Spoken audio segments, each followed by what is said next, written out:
हिंगोरशाह में 3 महीना अॻु इंतिहाई बेदर्दी सां क़त्ल कयल दुकानदार जावेद भुट्टो जा कातिल पुलिस इंतज़ामिया अञा ताईं गिरफ़्तार करे नाहे सघी। मुख़्तलिफ़ सियासी समाजी क़ौमपरस्त कारकुननि भुट्टा बिरादरी जे माण्हुनि ऐं मक़सूद जे वारसनि पारां कातिलनि जी गिरफ़्तारीअ लाइ डॉक्टर नज़ीर खोखर, उल्फत सैतो, मंज़ूर भुट्टो, परवेज़ भुट्टो, अयाज भुट्टो जी अॻवाणीअ में हिंगोरजा स्टॉप ते एहतिजाजी मुज़ाहिरो करे धरणो हयो। बाद में 8 ॾिहाड़े बेबुख हड़ताल कई वई।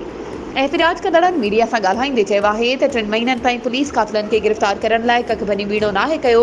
दुकानदार जावेद भुट्टो जा कातिल आज़ाद घुमी रहिया आहिनि, पर पुलिस उन्हनि खे गिरफ़्तार करण लाइ तयारु नाहे। हुननि चयो, कातिलनि जी गिरफ़्तारी लाइ असां पुलिस ऑफिसरनि जी ऑफिसनि जा चकर काटे थकिजी पिया आहियूं, पर केर बि असांजे नौजवान जावेद भुट्टो जे नाहक खून में मुलविस जवाबदारनि खे गिरफ़्तार करण लाइ तयारु नाहे।